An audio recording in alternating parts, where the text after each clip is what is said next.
صاحبہ قسط نمبر 6۔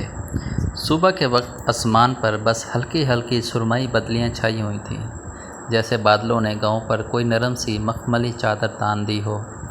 ہوا میں ایک خنک سی اداسی تھی اور درختوں کے پتے جیسے کسی کے انتظار میں خاموش تھے۔ مگر دوپہر ہوتے ہوتے منظر یکسر بدل گیا۔ آسمان نے جیسے اپنا رنگ ہی نہیں، مزاج بھی بدل لیا۔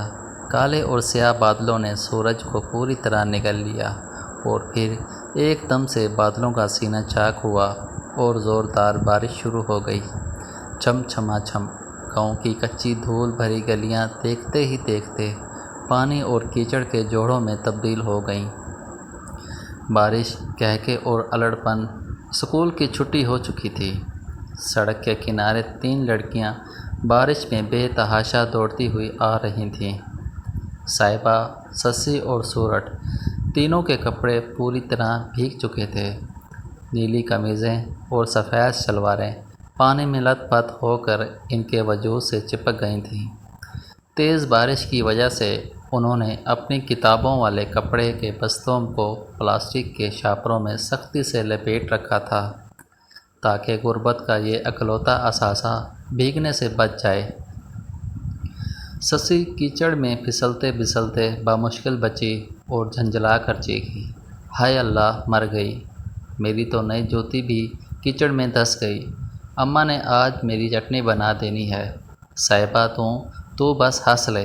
سورٹ نے اپنے ماتھے سے چپکتی گیلی لٹوں کو پیچھے کیا اور بھیگتے دوپٹے کو نچوڑتے ہوئے بولی، یہ بادلوں کو بھی ابھی ہی برسنا تھا۔ صبح تو کتنے چپ چاپ اور معصوم بنے بیٹھے تھے، اب ایسے برس رہے ہیں جیسے کسی سے بدلہ لے رہے ہوں۔ مگر صاحبہ، اس کی تو دنیا ہی الگ تھی۔ اس کے پاؤں میں بھلے کیچڑ لگ رہا تھا، کپڑے پانی میں شرابور تھے، مگر اس کا چہرہ ایسے دمک رہا تھا جیسے بارش کی بوندیں سیدھی اس کے روح کو سیراب کر رہی ہوں۔ وہ ایک زوردار کہکہ لگا کر بولی، ارے دھت، تم دونوں بھی نا ہر وقت روتی رہتی ہو۔ بارش میں بھیگنے کا کتنا مزہ آ رہا ہے، پاگلو! آنکھیں بند کر کے دیکھو، مٹی کی خوشبو کتنی پیاری آ رہی ہے، جیسے زمین سانس لے رہی ہو۔ اس نے اپنا چہرہ آسمان کی طرف کیا، آنکھیں موندیں اور بارش کے پانی کو اپنے کھلتے ہوئے چہرے پر گرنے دیا۔ چوراہے پر پہنچ کر سسی اور سورٹ اپنی گلی کی طرف مڑ گئیں، جبکہ صاحبہ کو اپنے گھر کی طرف جانے کے لیے لمبا اور سنسان راستہ طے کرنا تھا۔ مٹی کی گڑیا اور کچے برتن، صاحبہ اکیلی مستی میں جھومتی، پانی کے چھینٹے اڑاتی آگے بڑھ رہی تھی۔ وہ گاؤں کی اس پرانی گلی سے گزری جہاں بابا رحیم کمار کی دکان تھی۔ اچانک اس کے قدم رک گئے۔ بابا رحیم نے صبح کی دھوپ دیکھ کر اپنے مٹی کے کچے برتن، مٹکے، پیالے اور گلدان سوکھنے کے لیے کھلے صحن میں رکھے تھے، مگر اس اچانک اور بے رحم بارش نے بوڑھے کمار کے ہوش اڑا دیے تھے۔ وہ ضعیف شخص بارش میں بری طرح بھیگتا ہوا، ہامتے کامتے پریشانی سے اپنے کچے برتنوں کو سمیٹ کر چھت کے نیچے رکھنے کی کوشش کر رہا تھا۔ کچی مٹی بارش کے پانی سے گھل کر دوبارہ کیچڑ بن رہی تھی اور بابا رحیم کی آنکھوں میں اپنی دن رات کی محنت کو یوں پانی میں بہتے دیکھ کر بے بسی کے آنسو تھے۔ صاحبہ کا دل یہ منظر دیکھ کر تڑپ اٹھا۔ اس نے اپنا شاپر میں لپٹا بستہ فوراً ایک سوکھی جگہ پر رکھا اور دوڑ کر بابا رحیم کے پاس پہنچی۔ بابا، آپ پیچھے ہٹیں، آپ کی سانس پھول رہی ہے، میں اٹھاتی ہوں یہ سب۔ اس نے اپنی بھیگی ہوئی آستینیں چڑھاتے ہوئے جلتی سے کہا۔ بابا رحیم نے روحانسی اور کانپتی آواز میں روکا، ارے دھی رانی، تو کیوں اپنے کپڑے خراب کر رہی ہے؟ جا اپنے گھر جا، اسکول کی وردی ہے، اماں مارے گی تجھے اور بیمار بھی پڑ جائے گی۔ مگر صاحبہ کہاں سننے والی تھی۔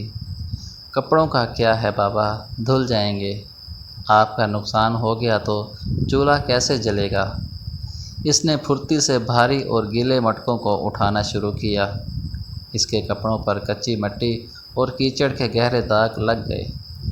اس کے نازک ہاتھ مٹی سے لتھڑ گئے، مگر وہ مسکراتے ہوئے ایک ایک برتن کو سمیٹ کر شٹ کے نیچے رکھتی رہی۔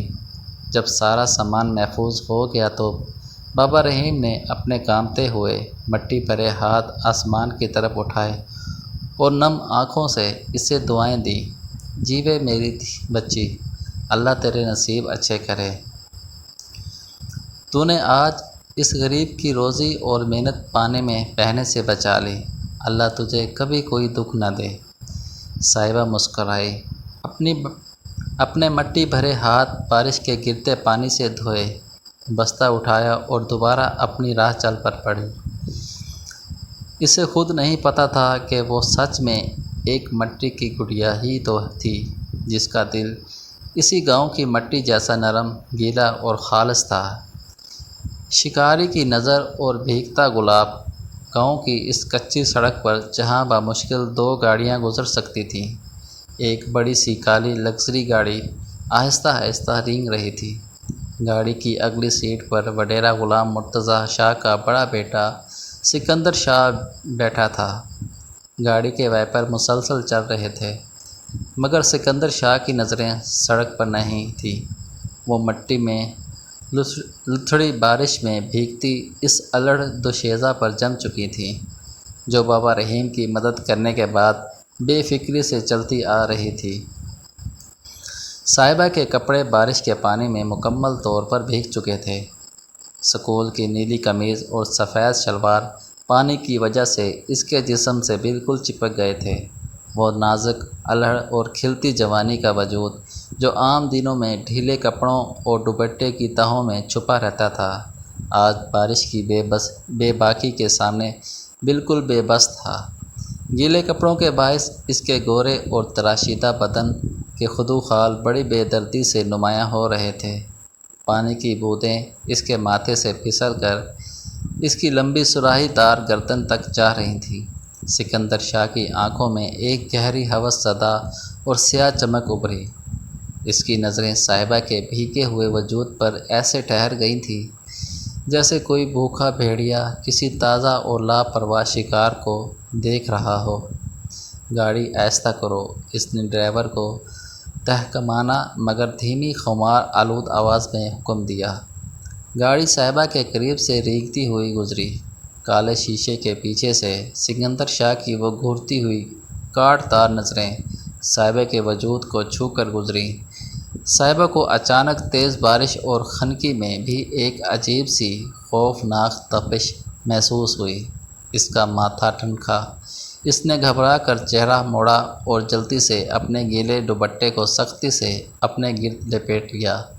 گاڑی تو آگے نکل گئی، مگر سکندر شاہ کے ذہن میں اس بھیگے ہوئے نازک بدن کا نقش گہرائی تک اتر چکا تھا۔ گاؤں میں بارش کا اپنا ہی ایک دیسی اور خوبصورت رنگ ہوتا ہے۔ مٹی کی سوندھی خوشبو، درختوں کے دھلے ہوئے سبز پتے اور پرنالوں سے گرتا ہوا شور مچاتا پانی، مگر غریب کے گھر میں بارش اکثر خوشی سے زیادہ امتحان لے کر آتی ہے۔ مائی سکینہ کے گھر کا کچا صحن پانی سے بھر چکا تھا اور چھت کئی جگہوں سے رس رہی تھی۔ رشیدہ جلدی کر، وہ سلور والی دیچکی چارپائی کے پاس رکھ، سارا پانی بستر پر گر رہا ہے، مر گئے آج تو سارا گھر تالاب بن گیا ہے۔ مائی سکینہ دوپٹہ سر پر باندھے ادھر سے ادھر بھاگ رہی تھی۔ کمرے کے اندر جگہ جگہ برتن رکھے تھے، جن میں چھت سے گرتا پانی ٹپ ٹپ ٹپ کی آوازیں پیدا کر رہا تھا۔ تبھی صاحبہ صحن کا لکڑی کا پرانا دروازہ دھکیل کر اندر داخل ہوئی۔ وہ پوری طرح بھیگی ہوئی تھی اور اس کے کپڑوں پر مٹی کے نشانات تھے، مگر اس کی ہنسی رکنے کا نام نہیں لے رہی تھی۔ شمیلہ اور رشیدہ، جو پہلے ہی برآمدے میں کھڑی بارش کی تباہی دیکھ رہی تھیں، صاحبہ کی حالت دیکھ کر ہنس پڑیں۔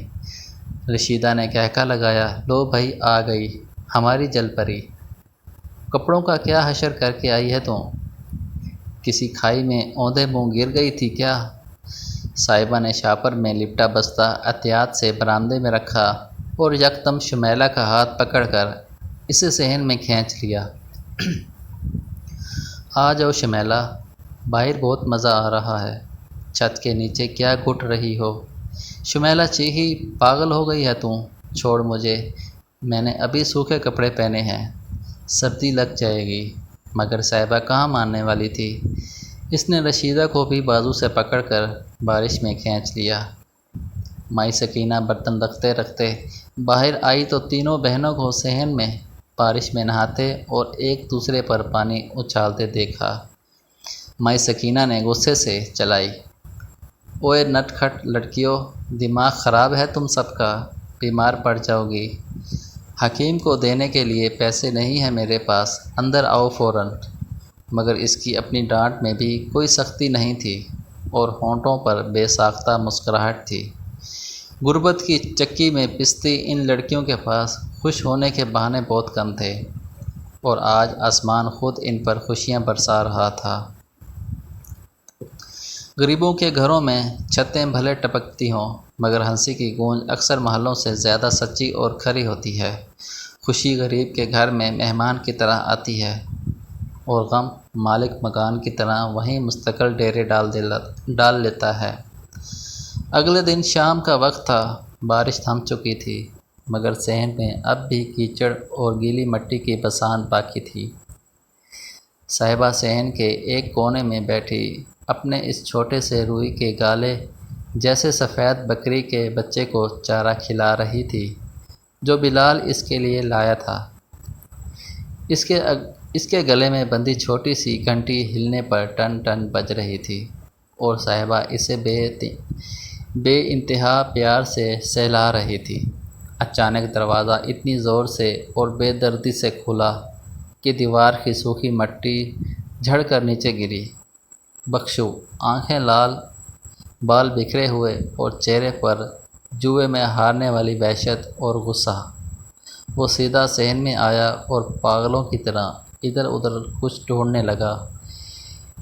اسے بیچنے کے لیے کچھ چاہیے تھا، کچھ بھی، جس سے وہ آج رات جوئے کی رقم پوری کر سکے اور اپنی لت بجھا سکے۔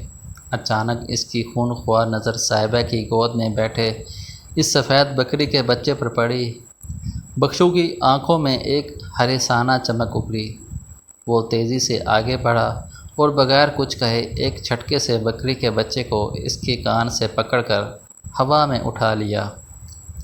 بچہ درد اور خوف سے میں کر کے تڑپنے لگا۔